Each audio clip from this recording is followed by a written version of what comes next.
لا حول ولا قوة إلا بالله العلي العظيم. حسبنا الله ونعم الوكيل، نعم المولى ونعم النصير. أعوذ بالله من الشيطان الرجيم. بسم الله الرحمن الرحيم.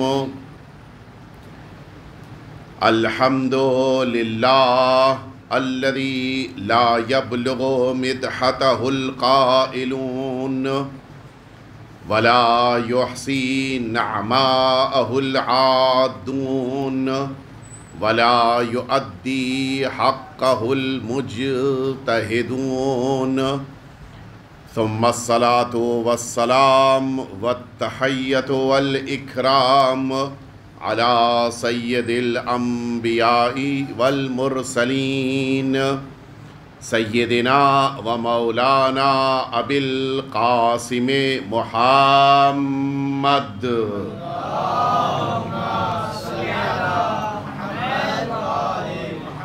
صلى الله عليه وعلى أهل بيته الأطيبين الأنجبين الذين أذهب الله عنهم الرجس وطهرهم تطهيرا.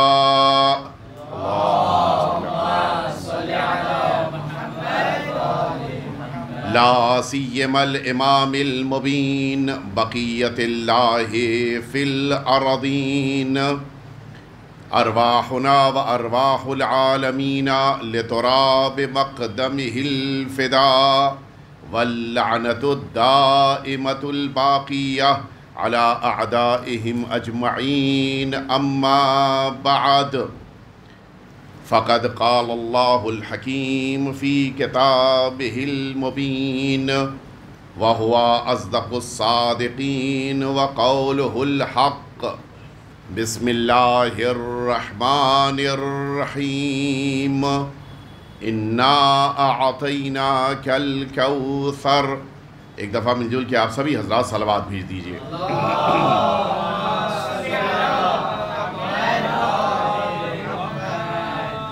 اذان محترم، یہ ایام عزائے شہادت جو ہمارے درمیان ہیں وہ اس عظیم الشان شہزادی سے متعلق ہیں کہ جنہیں اللہ رب العزت نے اس کائنات میں سب سے عظیم درجہ عطا کیا ہے. اور ظاہر ہے کہ جتنی شخصیت عظیم ہوتی ہے ان کا سوگ بھی اتنا ہی بڑا ہوتا ہے.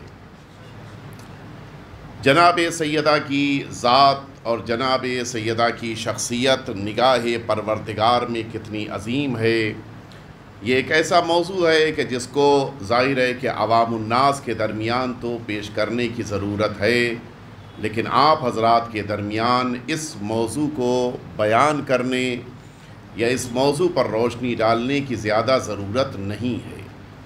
بلکہ میں ایک قدم آگے بڑھ کر جس بات کی طرف آپ کو لے کے آنا چاہوں گا، اس کے لیے میں چاہوں گا کہ آپ کی توجہ ہماری طرف رہے کہ اللہ نے جو شرف، جو درجہ، جو منصب، ظاہری منصب، جو رتبے جناب سیدہ کو اللہ نے دیے، ان سب کی انفرادیت اور ان سب کی نوعیت کسی ایک خاص مقصد کی طرف اشارہ کر رہی ہے. اور اگر وہی مقصد اور وہی بات واضح ہو جائے تو اصل جو جناب سیدہ کا منصب اور جناب سیدہ کا رتبہ ہے وہ بھی واضح ہو جائے گا. اللہ نے جناب سیدہ کو جو رتبے دیے، جو منصب دیے، میں انہیں نہیں آپ کے سامنے پیش کرنا چاہتا، لیکن ان کے کچھ خلاصے اس لیے پیش کر رہا ہوں تاکہ نتیجہ حاصل کرنا ہمارے لیے آسان ہو جائے. اللہ رب العزت نے جس موقع پر نور سیدہ کو خلق فرمایا، اس موقع پہ اللہ نے فرمایا تھا کہ میں نے اپنے نور عظمت سے سیدہ کو خلق کیا ہے. اور اس موقع پر جب جناب سیدہ کے نور کو وفتق نور فاطمہ پروردگار نے نور سیدہ کا ایک ٹکڑا لیا، وَخَلَقَ مِنْهُ السَّمَاوَاتِ وَالْأَرْضِ، اللہ نے اس ایک ٹکڑے کے ذریعے سے آسمانوں کو اور زمین کو پیدا کیا، اور اس موقع پر فرمایا تھا کہ یہ نور سیدہ کی بنا پر خلقت پا رہے ہیں، وَنُورُ فاطمہ من نور اللہ، جناب سیدہ کا نور اللہ کے نور سے ہے۔ اور پھر فرمایا تھا کہ کوئی مقابلہ نہیں ہے آسمانوں اور زمین کا جناب سید عالمیان سے۔ یہ حضور اکرم کی مشہور حدیث ہے جو میں نے آپ کے سامنے عرض کیا۔ اس کے بعد کا جو ٹکڑا ہے بڑا قیمتی ہے۔ بہرحال بقیہ شخصیتیں، سرکار امام حسن کی خلقت، سرکار امام حسین کی خلقت، وہ ساری باتیں۔ اس کے بعد اللہ رب العزت نے چونکہ ملائکہ خلق ہوئے ہیں سرکار امیر المؤمنین کے نور سے، اور جناب سیدہ کے نور سے آسمانوں اور زمین کو پیدا کیا گیا، جیسے ہی نور سیدہ کی تجلی ان ملائکہ نے دیکھی، یہ سب سجدے میں گر پڑے۔ یعنی اس کے معنی ہے کہ نور سیدہ جہاں پر آ جاتا ہے وہاں پہ سجدے بڑھ جاتے ہیں۔ اور اب جب جناب سیدہ کے اس نور کے مقابل ان سب نے خود کو سجدے میں گرا دیا، اس موقع پر آپ عجیب ہے، جب جناب آدم کو سجدہ کرنا تھا تو حکم پروردگار ہوا تب سجدہ ہوا، اور نور سیدہ کی تجلی کے مقابل تو ابھی حکم پروردگار آیا نہیں ہے، اور یہ ملائکہ سجدے میں چلے گئے۔ اس کے معنی ہے دونوں سجدے ہیں، ایک وہ سجدہ ہے جو آدم کے لیے ہے، ایک وہ سجدہ ہے جو جناب سیدہ کے نور کے مقابل ہو رہا ہے، لیکن بنیادی فرق یہ ہے آدم کو سجدہ کرنا ہو تو حکم خدا چاہیے ہے، سیدہ کو سجدہ کرنا ہو تو حکم کی بھی ضرورت نہیں ہے۔ اور پھر اب اس موقع کے اوپر ان ملائکہ نے آگے بڑھ کے آواز دی کہ پروردگار یہ کس کا نور ہے؟ اب یہیں سے وہ جملے غور کیجئے گا جس کے لیے میں نے یہ پوری تمہید آپ کے سامنے عرض کی ہے۔ آواز قدرت آئی کہ ہذا نور امتی فاطمہ الزہرا، یہ میری کنیز سیدہ کا نور ہے، فلذا سمیت امتی الزہرا، اور اسی بنا پر کہ ان کا نور آسمانوں اور زمین میں چمکا ہے ان کا نام زہرا ہے۔ اور اس کے بعد اگلا جملہ سنیں گے، لأن السماوات والارض بنورها ظہرت، یہ آسمان اور زمین نور سیدہ کی بنا پر ظاہر ہوئے ہیں۔ یعنی اگر سیدہ نہ ہو تو نہ آسمان دکھائی دے گا نہ زمین دکھائی دے گی۔ اور اگلا جملہ سنیں، فرمایا کہ وَهَٰذِهِ ابْنَتُ نَبِيِّ وَزَوْجَتُ وَسِيِّ وَحُجَّتِي عَلَىٰ خَلْقِي، یہ میرے نبی کی بیٹی، میرے وسیع کی زوجہ ہیں، اور اگلا جملہ میرے مخلوقات خلقی، میرے مخلوقات پر میری حجت ہیں۔ اور فرمایا آپ نے، اور اس کے بعد میں اگلے جملے کی طرف میں حدیث کو یہیں پر روک کر، اس لیے کہ وہ حدیث قدسی طویل ہے، یہاں پر روک کر میں اگلے مرحلے تک آپ کو لے کے آ جاؤں۔ یہ ایک مرحلہ جناب سیدہ کو رب العزت نے خود حجت کہا ہے۔ دوسرا مرحلہ وہ حدیث تفسیر اطیب البیان کی آپ کی نگاہوں کے سامنے ہے، ہمارے اور آپ کے 11ویں امام امام حسن عسکری علیہ السلام نے مولا نے یہ جملہ فرمایا کہ نحن حجج اللہ علی خلقہ وجدتنا فاطمہ ہی حجت اللہ علینا، ہم اللہ کے مخلوقات پر حجت پروردگار، اور ہماری جدہ ماجدہ ہم اماموں پر حجت پروردگار ہیں۔ یہ حجت کہتے کس کو ہیں؟ 7 معانی ہیں، جن میں سے شاید اگر آپ حضرات کوئی رہے ہوں آپ کو شاید یاد ہوگا 2 سال پہلے میں نے ایک معنی بیان کیا تھا، باقی 2 معنی آج سن لیجئے، اور اگر زندگی رہی تو بقیہ اور کبھی انشاءاللہ۔ جناب سیدہ کو ائمہ اطہار نے حجت کہا، جناب سیدہ کو اللہ نے حجت کہا۔ یہ حجت کے معنی کیا ہیں؟ حجت کا ایک معنی یہ ہوتا ہے کہ وہ ذات کے جن کے ذریعے سے رزق زمین تک پہنچ رہا ہو۔ یہ رزق کس کو کہتے ہیں؟ ہماری آپ کی نگاہ میں تو رزق یہی ہے کہ جو کھانے کو مل جائے، جو پینے کو مل جائے، جو رہنے کو مل جائے، یہی رزق ہے، جبکہ رزق یہ نہیں ہے، یہ تو ایک حصہ ہے۔ اللہم ارزقنی توفیق الطاعہ، اے میرے پروردگار اطاعت کی توفیق کا رزق دے دے۔ اس کے معنی یہ کہ اطاعت بھی خود رزق پروردگار ہے، ورنہ انسان بہت گھمنڈ کرتا میں نے اتنی عبادتیں کی. کون سی عبادت کی؟ وہ تو رزق پروردگار تھا، کون سا اس کے بعد گھمنڈ؟ انسان دعا کرتا اللہم ارزقنی زیارت الحسین فی الدنیا، پروردگار امام حسین کی زیارت کا رزق دے دے. اس کے معنی یہ کہ امام حسین کی زیارت بھی رزق ہے. انسان اور کمال کے لیے آگے بڑھتا ہے، دعا کرتا ہے کہ اللہم ارزقنی شہادت فی سبیلک، پروردگار اپنی راہ میں شہادت کا رزق دے دے. کیوں؟ اب کیا ضرورت ہے؟ اس لیے کہ یہ واحد ایک موقع ہے کہ جس موقع پر انسان کے چلے جانے کے بعد بھی رزق پروردگار جاری رہتا ہے.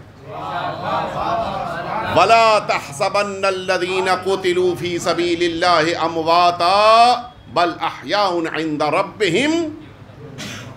وہی رزق اور فرمائے وہی رزق پروردگار ہے جو شہادت کے بعد بھی مل رہا ہے. بقیہ اور شہید میں یہی فرق ہے، بقیہ کو جتنا رزق مل رہا ہے زندگی میں ملے گا، شہید کو جو رزق مل رہا ہے وہ زندگی کے بعد بھی مل رہا ہے. بس یہی بنیادی فرق ہے. زندگی میں رزق ملتا ہے تو انسان خود استعمال کرتا ہے، شہید کو رزق ملتا ہے تو زائرین کو بانٹ دیتا ہے. یہ ہے اس ذات کا کام کہ جسے اللہ حجت قرار دے. رزق بندوں تک پہنچانا ان کا رزق در واقع کیوں کہا گیا؟ اس لیے کہا گیا کہ انسان تدریجی مرحلے میں آگے بڑھتا ہے، کمال کی طرف قدم بڑھاتا ہے. جیسے جیسے کمال کی طرف بڑھ رہا ہے یہ اس کو رزق ملتا جا رہا ہے. یہ کمال حاصل کرنا ہی انسان کا اصل کمال ہے، اور اسی لیے اس کو ضرورت ہے حجت پروردگار کی. اب جملہ آپ کے ذہنوں کے حوالے کر رہا ہوں اس لیے کہ آقا نے وہ جملہ فرمایا تھا کہ ہماری جدہ ماجدہ ہم پر حجت پروردگار ہیں. اب جملہ آپ توجہ فرمائیں، اگر انسانوں کو کمال حاصل کرنا ہو تو اماموں کے پاس آنا ہوگا، ائمہ کو کمال پانا ہو تو اہل بیت میں سیدہ کے پاس آنا ہوگا. بارگاہ سیدہ اہل بیت اطہار کے درمیان یہ کمال کا کام کرتی ہے. یہ ایک مرحلہ، اور اب میں دوسرے مرحلے تک لے کے آ جاؤں اور پھر اصل بات آپ کی خدمت میں عرض کر دوں. رزق کے ساتھ ساتھ ایک اور عظیم کام ہے جسے اللہ حجت قرار دے. ان کی ذمہ داری یہ ہوتی ہے کہ ادھر کا پیغام ادھر لے آئیں اور ادھر کی بات ادھر پہنچا دیں. اور اگر سیدہ حجت پروردگار ہیں تو پھر اب انہیں ادھر کا پیغام ادھر لانا ہے. اب یہاں پہ آپ کی آئی کیو کا امتحان لیتا ہوں میں کہ کتنا آپ متوجہ ہیں. اگر جناب سیدہ کو ادھر کا پیغام ادھر لانا ہے تو بغیر واسطے کے اس پیغام کو پہنچانا ہوگا. جبریل بعد میں آئے ہیں، رسالت مآب سے گفتگو بعد میں ہوئی ہے، لیکن جناب سیدہ نے جبریل امین کے آنے سے پہلے ہی یہ فرمایا. کیا فرمایا؟ فَلَمَّا اكْتَمَلْنَا جَمِيعًا تَحْتَ الْكِسَاءِ قَالَ اللَّهُ تَعَالَى اعْلَمُوا يَا مَلَائِكَتِي. نہیں، آپ نے توجہ نہیں فرمائی. جناب یہ تو نہیں ہو سکتا، یہ ہم آپ تو نہیں ہے کہ ذاکر کا نکتہ لے کے خود پڑھ دیں. اگر جناب سیدہ نے رسول اللہ سے یہاں پر جملہ لیا ہوتا تو فرماتی کہ میرے بابا نے فرمایا. اگر جبریل امین سے لے کر جملہ بیان کرتی تو کہتی جبریل امین نے کہا. لیکن یہ جملہ بالکل اٹیچ ہے. فَلَمَّا اكْتَمَلْنَا جَمِيعًا تَحْتَ الْكِسَاءِ قَالَ اللَّهُ تَعَالَى اعْلَمُوا يَا مَلَائِكَتِي. یہ صرف جناب سیدہ کی ذات ہے جو بغیر واسطے کے عرش کی باتیں زمین تک پہنچا دیتی ہیں. صلوات بیت محمد وآل محمد.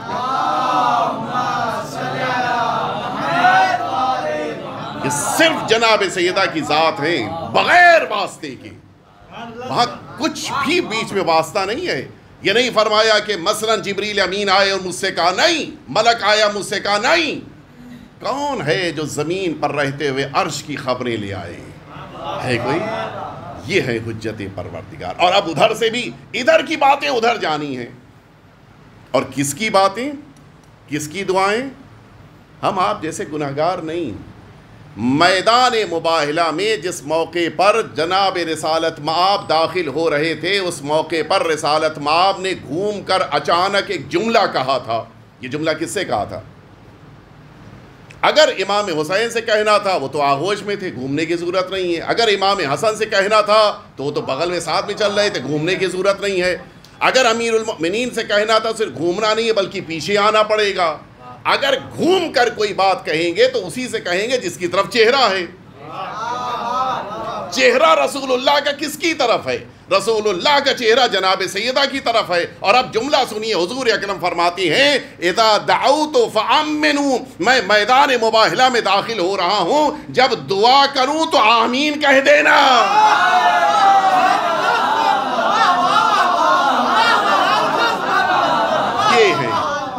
یہ ہے حجت پروردگار. ادھر کا پیغام ادھر، ادھر کی دعا ادھر. یہ ہے ذات سیدہ. اور اب میں اصل موضوع تک آپ کو لے کے آ گیا. کیا ضرورت ہے کہ جناب سیدہ کو حجت قرار دیا جائے؟ ظاہری منصب نہیں ہے آپ کے پاس، ظاہری طور پہ نہ نبوت ہے، نہ ظاہری طور پہ آپ کے پاس امامت ہے، نہ ظاہری طور پہ آپ کے پاس وصایت ہے. کیا ضرورت ہے کہ آپ کو حجت پروردگار قرار دیا جائے؟ کیا ضرورت ہے؟ بظاہر تو ایسا لگتا ہے کہ جناب سیدہ کے پاس کوئی بڑی ذمہ داری ہے نہیں، لہٰذا اس حجت پروردگار ہونے کا بندوں کو کیا فائدہ ہے؟ کیوں حجتی علی خلقی کہا؟ کوئی تو وجہ ہونی چاہیے نا. اس لیے کہ پروردگار بلا وجہ تو نہیں کہے گا. اچھا ادھر سے بھی آپ ملاحظہ فرما لیں، حضور اکرم نے اپنی جگہ سے اٹھ کر سیدہ کا احترام کیا، امت کو بتا دیا کہ یہ جزء رسالت ہیں. بلکہ یوں کہہ دوں کہ رسالت مآب نے جناب سیدہ کا احترام کر کے بتا دیا کہ یہ ہم وزن رسالت ہیں. نہیں، آپ کے ذہنوں کو وہاں تک نہیں لا پائے، اب تو لانا پڑے گا، اب چاہے دیر ہو جائے. آپ حضرات نے بہت سارے علاقوں میں دیکھا ہوگا ترازو. دیکھا ہے نہیں دیکھا ہے؟ بامبے میں تو نہیں ہے، تو سب ڈیجیٹل ہو چکا ہے. ترازو کیا ہوتا ہے؟ وہ ایک چھڑ ہے جو چھت سے آویزہ کر دی جاتی ہے، اور اس میں دو تشتریاں جن کو پلڑا کہتے ہیں ان کو اس ڈوری کے ذریعے سے اس چھڑ میں باندھ دیا جاتا ہے، اور اب اس کے ذریعے سے وزن کرنا ہے. آپ گئے، آپ نے کہا 5 کلو شکر دے دو. اس نے ایک وزنی شے جس کو آپ بانٹ کہتے ہیں، جس کو ویٹ کہا جاتا ہے، اس کو اٹھایا اور ایک پلڑے میں رکھ دیا، اور وہ پلڑا فوراً زمین پہ جا کے لگ گیا بالکل. اب وہ اپنی جگہ کے اوپر ثابت ہے، اور یہ والا اونچا ہو چکا ہے. اب اس نے جو شکر آپ کو جس کو دینا تھا، اس دکاندار نے اس پلڑے میں، اس ٹرے میں، اس پلیٹ میں شکر بھرنی شروع کی. 1 کلو شکر، وہ ابھی بھی بیٹھا ہوا ہے. 2 کلو، ان پہ کوئی اثر ہی نہیں ہوا، ابھی ویسے ہی ہے. 3 کلو، 3.5 کلو، 4 سال، جیسے ہی ادھر کی شکر 5 کلو ہوئی، ادھر والا جلدی سے اوپر اٹھ گیا. کیوں؟ اس لیے کہ ادھر والے کو ہم وزن مل گیا ہے.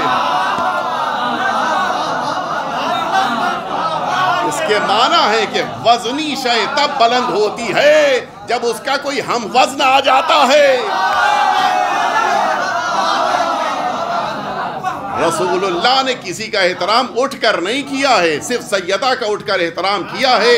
امت کو بتا رہی ہیں بقیہ امتی ہیں، سیدہ ہم وزن رسالت ہے.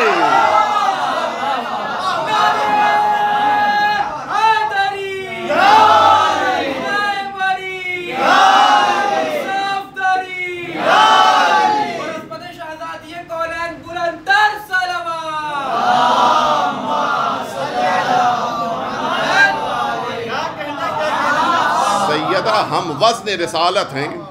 ضرورت کیا ہے کہ سیدہ کے لیے اتنا بڑا درجہ قرار دیا جائے، جبکہ ظاہری طور پر امت کے سامنے آپ کا کوئی نقش ایسا سامنے نہیں آ رہا ہے. ہاں، سیدہ کو اللہ نے ایک عظیم ذمہ داری دی ہے. میں نتیجے تک آپ کو لے کے آ گیا. ایک عظیم ذمہ داری دی ہے کہ جس ذمہ داری کو سیدہ کو مکمل طور پہ انجام دینا ہے. اور اب اس پر آپ توجہ دیجئے گا. جناب سیدہ کو رسالت مآب کے بعد اللہ نے 75 دن یا 95 دن کی جو حیات طیبہ دی ہے وہ بڑی اہم ہے. اور یہاں پر سمجھ میں آتا ہے کہ اللہ نے کیوں سیدہ کو حجت پروردگار قرار دیا. کیوں؟ اس لیے کہ اپنے مخلوقات پر پروردگار حجت کو تمام کرنا چاہتا ہے. اب کیا کام ہے جناب سیدہ کا؟ یہ دو بڑے کام ہیں. ایک جناب سیدہ کو ابطال باطل کرنا ہے، ایک جناب سیدہ کو احقاق حق کرنا ہے. یہ تو گھر کی بات تھی، کیا ضروری تھا کہ سارے مجمع کو پتا چل جائے کہ دروازے پر آنے والے کو نہ صرف یہ کہ جواب سلام نہیں دیا، چہرہ گھما لیا ہے. کیا ضرورت تھی کہ لوگوں کو پتا چلے؟ کیا ضرورت ہے کہ لوگوں کو یہ بات پتا چلے کہ سیدہ کے حق کو چھینا گیا اور چھیننے والا مسند پہ بیٹھا ہے؟ کیا ضرورت ہے پتا چلے؟ یہ ابطال باطل ہے. ٹھیک، اب آئیے میں آپ کو اس لیے لفظوں کے ذہن رکھیے اس لیے آگے نتیجہ نکالنا ہے. اس کے بعد اب اگلا مرحلہ ہے احقاق حق کا. اگر جناب سیدہ احقاق حق کرتے ہوئے اپنے زمانے کے امام کا اعلان گھر میں کر دیں تو مسئلہ ہی نہیں رہ جائے. مسئلہ تو بڑا عجیب ہو جائے گا. امت کہے گی ہمیں پتہ ہی نہیں چلا. اللہ کو دیکھیے، آپ حضرات جو اصول پڑھتے ہیں خوب سمجھ رہے ہیں. حجت کو تمام کرنے کے معنی کیا ہے؟ لوگوں کو بعد میں یہ کہنے کا موقع نہ ملے کہ ہم کو تو پتہ ہی نہیں تھا. لہٰذا اب سیدہ کی ذمہ داری ہے کہ بعد پیغمبر لوگوں تک احقاق حق کرتے ہوئے یہ سب کو بتائیں کہ وقت کا امام کون ہے. کیسے بتائیں گی سیدہ؟ گھر میں اگر سیدہ اپنے شوہر کے لیے کوئی عمل انجام دیں تو کہا جائے گا وہ تو گھر کی بات ہے، ہمیں کیا پتہ گھر میں رسول اللہ کے بعد جناب سیدہ نے امیر المؤمنین کے ساتھ کیسا زندگی کا لمحہ گزارا، کچھ نہیں پتہ. اب ذمہ داری ہے سیدہ کی کہ سارے مجمع کے سامنے لوگوں کے درمیان امیر المؤمنین کے حق کو واضح کریں. یہ ہوا کب ہوا؟ یہ مصائب کے ٹکڑے ہیں، لہٰذا میں جلدی یہاں سے گزروں گا، ابھی مصائب نہیں پڑھ رہا ہوں میں. جناب سیدہ کے بیت الشرف کے اوپر آگ لگائی گئی، جناب سیدہ کے بچے کو شہید کیا گیا، جناب سیدہ زخمی ہوئیں. زخمی ہونے کے بعد جناب سیدہ جب بے ہوش ہیں، غش کے عالم سے افاقہ ہوا، جب جناب سیدہ نے دیکھا کہ بیت الشرف میں امیر المؤمنین نہیں ہے تو سیدہ گھر سے نکلیں، چادر ڈالی، گھر سے نکلی ہیں. اور اب جب دربار میں پہنچی ہیں تو عالم یہ ہے کہ امیر المؤمنین کے ابا کے دامن کو جناب سیدہ نے مضبوطی سے پکڑ لیا اور یہ جملہ فرمایا تھا کہ جب تک میں امیر المؤمنین کو لوں گی نہیں، گھر نہیں جاؤں گی. اور پھر یہاں پہ مصائب کے جملے ہیں. ظاہر ہے کہ بڑا سخت مرحلہ تھا جناب سیدہ کے لیے، بڑا امتحان اور آزمائش کا موقع تھا. اور اسی سے پتہ چلتا ہے کہ کتنی بڑی ذمہ داری تھی. انسان آسائشوں میں نہیں، مشکلات میں پہچانا جاتا ہے. سیدہ کے دست مبارک پر ظالموں نے مل کر تازیانے برسائے ہیں، یہ روایت کی لفظ ہے. اور سیدہ کے دونوں ہاتھ زخمی ہوئے تھے. یعنی جناب سیدہ کے ہاتھوں پر اتنے تازیانے لگے ہیں کہ جناب سیدہ نے گھبرا کے ابا چھوڑی ہے اور پھر مجمع بیچ میں آ گیا. اس موقع اب یہیں سے توجہ فرمائیے. جناب سیدہ کے پاس جناب سلمان آئے بھاگتے. اچھا، جب جناب سیدہ گھر سے نکلی تھی تو مدینے والے سب پیچھے پیچھے چل رہے تھے اور یہ کہہ رہے تھے کہ یا رسول کی بیٹی آپ گھر سے نہ نکلیے، امیر المؤمنین واپس آ جائیں. سب کچھ کہا جا رہا تھا، سیدہ رکی نہیں تھی. جناب سلمان آئے اور آنے کے بعد کہتے ہیں کہ شہزادی آپ تو رحمت للعالمین کی بیٹی ہیں، آپ بد دعا نہ فرمائے، گھر واپس چلی جائیے. سیدہ کا جملہ ہے وہاں پہ، عجیب جملہ ہے. فرماتی ہیں سلمان دیکھ نہیں رہے ہو، یریدون ان یقتلوا علیا، وہ امیر المؤمنین کو قتل کرنا چاہتے، میں کیسے چھوڑ کے چلی جاؤں. یہ سیدہ کا جملہ ہے. اس موقع کے اوپر جناب سلمان نے پلٹ کر کہا کہ سیدہ میں خود سے آپ کے پاس یہ جملہ کہنے کے لیے نہیں آیا، بلکہ خود امیر المؤمنین نے مجھے بھیجا ہے. اب جناب سیدہ کا جواب سنیں گے آپ. اس جواب کو سننے سے پہلے دو باتیں میں آپ کے ذہنوں تک پہنچا دوں. اس زمانے میں لفظ بیعت اور اطاعت جڑے ہوئے تھے. جس کی بیعت اسی کی اطاعت، جس کی اطاعت اسی کی بیعت، یعنی بالکل جڑے ہوئے. اگر کہیں ہم نے ان کی اطاعت کیا یعنی ان کی بیعت میں ہیں، اگر یہ کہیں ہم ان کی بیعت میں ہیں اس کے معنی کہ ہم اطاعت کریں. یہ بالکل جڑے ہوئے لفظ. ایک دوسری بات، جناب سیدہ نے جس وقت کا انتخاب کیا ہے وہ بے نظیر وقت ہے. پورا مدینہ جمع ہے اس وقت اور ساری نگاہیں دیکھ رہی ہیں کہ اب سیدہ کا بیان کیا ہوگا. اس لیے کہ بعد پیغمبر جن لوگوں کو جناب سیدہ نے نہیں چاہا تھا انہیں منصب دے دیا گیا اور اب اس بات کی کوشش ہو رہی ہے کہ کوئی ایسا ہو کہ جو اس منصب کو ایتھورائزڈ کر دے، کوئی ایسا ہو جو اس منصب کو اللہ کی طرف سے قبول کروا دے۔ یہ کام کون کر سکتا تھا؟ لوگوں کے اندر یہ طاقت نہیں ہے کہ کہہ دیں کہ یہ جو منصب ہم نے جس کو دیا ہے اس کو اللہ نے بھی منصب دیا۔ یہ کام کوئی وہی کر سکتا ہے جو حجت پروردگار ہو۔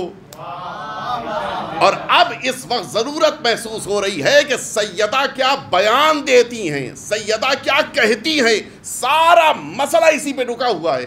اگر سیدہ کہہ دیں گی تو یہ خلیفہ اللہ کی طرف سے ہو جائیں گے، نہیں کہیں گی تو مسئلہ ختم ہو جائے گا۔ لہٰذا اب سیدہ کی ذمہ داری ملاحظہ فرمائیں، پورا مدینہ موجود ہے، سارے مدینے میں سناٹے کا عالم ہے، بالکل خاموشی۔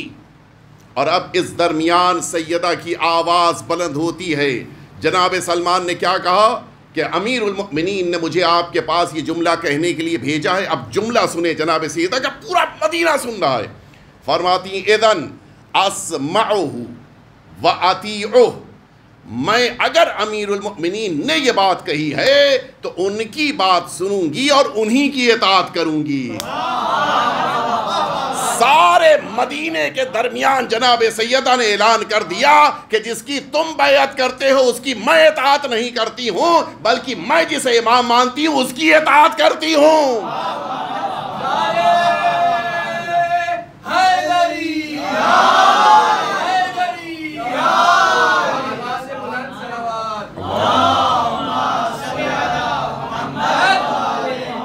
عظیم ترین ذمہ داری اللہ نے جناب سیدہ کے حوالے کی ہے، اور اسی ذمہ داری کی بنا پہ اللہ نے جناب سیدہ کو لوگوں کے درمیان اپنی حجت قرار دیا ہے۔ اب جناب سیدہ کے ذریعے سے سمجھ میں آئے گا کہ کون نمائندہ پروردگار ہے، جناب سیدہ کے اعلان سے سمجھ میں آئے گا کہ کون الہی نمائندہ ہے ان لوگوں کے درمیان۔ دونوں موقع آپ کی نگاہوں کے سامنے ہیں، وہ 1.25 لاکھ حاجیوں کا مجمع بھی آپ کی نگاہوں میں ہے، اور یہ مدینے میں سیدہ کے اعلان کے موقع پر پورے مدینے کا مجمع بھی آپ کی نگاہوں کے سامنے ہے۔ 1.25 لاکھ کے مجمع میں رسول اللہ نے اعلان کیا تھا، مدینے کے مجمع میں جناب سیدہ نے اعلان کیا ہے، اور دونوں موقعوں کے اوپر آپ انفرادیت تو دیکھیں، وہاں پر نصب ولایت کا اعلان رسول نے کیا تھا، یہاں پر اطاعت ولایت کا اعلان سیدہ نے کیا ہے۔ دونوں چیزیں ایک ساتھ ہیں۔ اطاعت ولایت کیسے کرنا یہ سیدہ سے پوچھو۔ اور اب ایک جملہ بڑے احتیاط کے ساتھ میں عطا کر کے اپنی بات کو مکمل کرنا چاہوں گا، بس آپ کی توجہ اس پر رہے کہ میں کیا کہہ رہا ہوں، اس لیے کہ بات کو ذہنوں تک پہنچانا بھی ہے اور احتیاط بھی مد نظر ہے۔ جناب سیدہ نے جو لوگوں کا بنایا ہوا حاکم تھا اس کا انکار کر دیا، میں نہیں مانتی، بالکل صاف انکار، اور اس کے باوجود جنت جا رہی ہیں۔ ساری امت مانتی ہے کہ جناب سیدہ جنتی خاتون ہیں، اول من يدخل الجنہ ابنتی فاطمہ، سب نے مانا ہے کہ روایت پیغمبر کی معتبر ہے۔ ایک اور لیڈی ہیں، ایک اور خاتون ہیں، کوئی برا نہ مانے، انہوں نے بھی ایک انسانوں کے بنائے ہوئے حاکم کو نہیں مانا تھا۔ نہیں پتا آپ متوجہ ہوئے نہیں ہوئے؟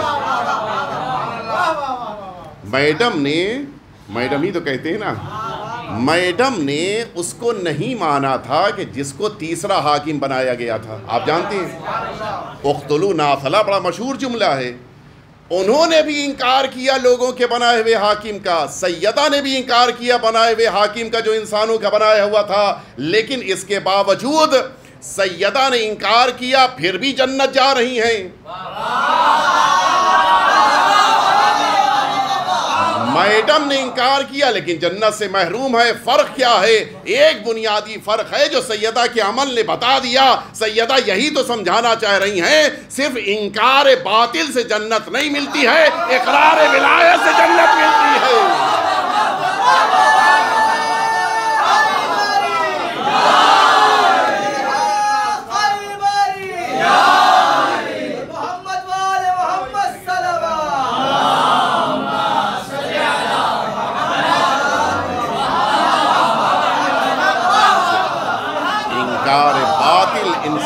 جنت نہیں لے جائے گا جب تک اقرار ولایت نہ ہو۔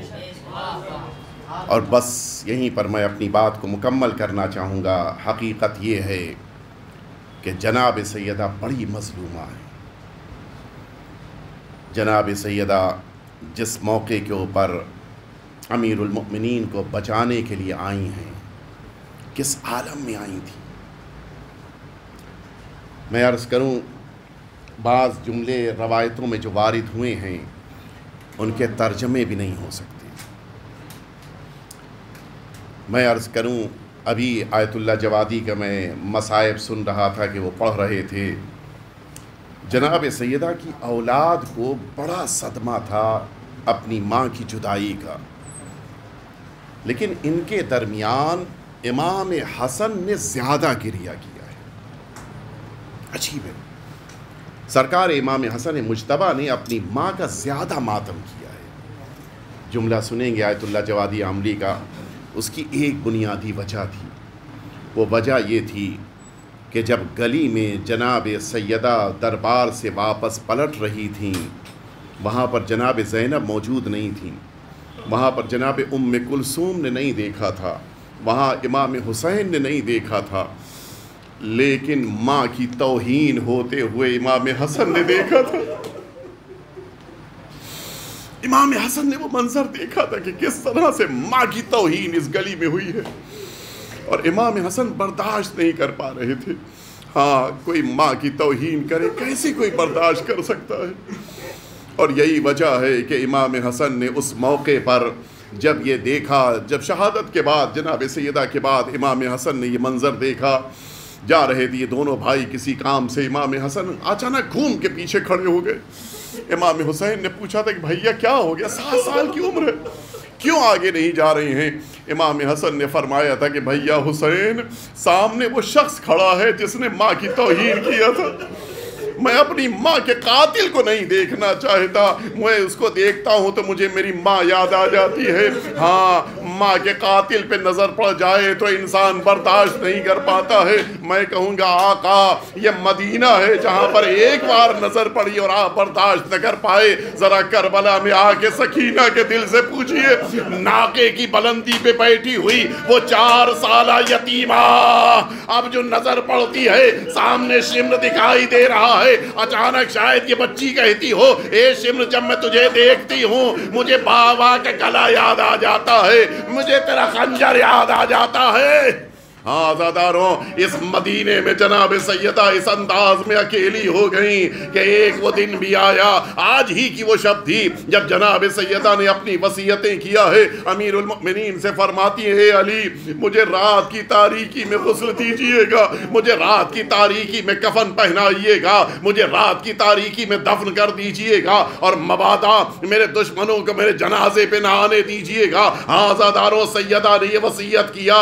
کتنا مشکل مرحلہ تھا امیر المؤمنین کے لیے یہ برداشت کرنا کہ سیدہ دنیا سے رخصت ہو رہی ہیں۔ یہ رات بڑی بے چینی کے عالم میں گھر والوں نے بسر کی ہے۔ صبح نمودار ہوئی، امیر المؤمنین تو مسجد چلے گئے تاکہ دعا کر سکیں، قبر پیغمبر کے بغل میں بیٹھ کے دعا کریں، لیکن ادھر عالم یہ ہے، سیدہ نے اپنے ہاتھوں سے گھر کو صاف کیا، اپنے ہاتھوں سے کھانا تیار کیا، اپنے ہاتھوں سے بچوں کے لباس تیار کیے اور بچوں کو مسجد بھیج چکی ہیں۔ فرماتی اے اسما، جب میرے بچے گھر میں آئے پہلے انہیں کھانا کھلا دینا، کہیں ایسا نہ ہو کہ میری شہادت کی خبر سننے کے بعد یہ بچے بھوکے رہ جائیں۔ ماں کو اتنا خیال ہے کہ کہیں یہ بچے بھوکے نہ رہیں، اتنا احساس ماں کے دل میں ہے۔ ہاں عزاداروں، جناب سیدہ حجرے میں گئیں، کچھ ہی لمحات کے بعد اب جب سیدہ کی آواز تھم گئی، جناب اسما حجرے میں داخل ہوئی، دیکھا سیدہ زمین کے اوپر لیٹی ہے، روح قفس عنصری سے پرواز کر چکی ہے۔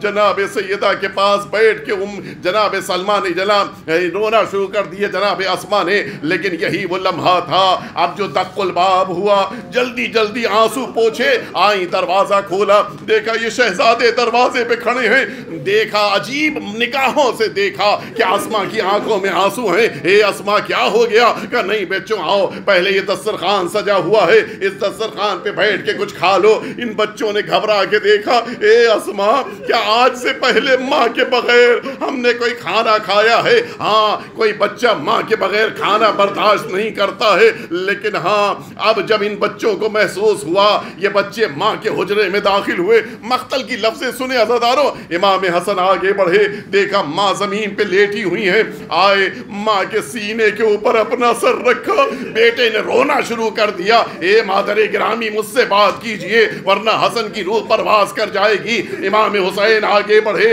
اپنی ماں کے قدموں کے قریب آئے، اپنے رخسار ماں کے پیروں پہ رکھ کے آواز دیتے ہیں، اے مادر گرامی حسین آپ کے بغیر نہیں رہ پائے گا۔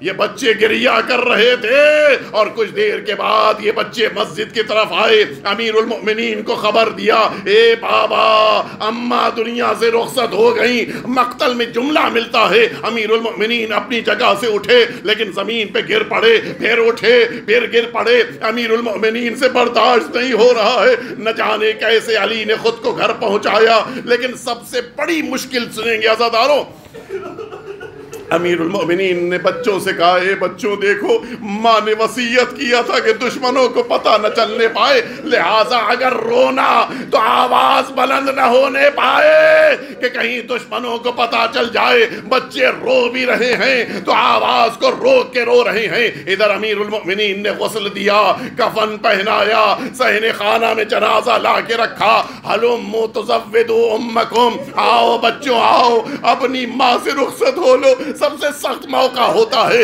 اولاد کے لیے اپنی ماں کو الوداع کہنا، سب سے عجیب لمحہ ہوتا ہے جب انسان اپنی ماں کو الوداع کہہ رہا ہو۔ یہ دو شہزادیاں آئیں، آنے کے بعد ماں سے لپٹ گئیں، اے مادر گرامی آپ ہمیں اکیلا چھوڑ کے چلی گئیں، لیکن وہ دو شہزادے کونے میں کھڑے ہوئے آواز دیتے ہیں، اے مادر گرامی اذا لقیتی جدنا رسول اللہ، اے اماں اگر نانا سے ملاقات ہو جائے تو ہمارا سلام کہیے گا، وقولی لا اور کہہ دیجئے گا انا قد بقینا بعدک یتیمین فی دار الدنیا، ہم اس دنیا میں یتیم رہ گئے، بس یہ جملہ سننا تھا۔ سیدہ کے بندے کفن کھلے، دو ہاتھ نمودار ہوئے، اے بچوں آؤ، زہرا سب برداشت کر سکتی ہے لیکن بچے خود کو یتیم کہے، زہرا کو یہ برداشت نہیں ہے۔ دوڑتے ہوئے بچے آئے، ماں سے لپٹ گئے، شاید امام حسین نے آواز دیا ہو،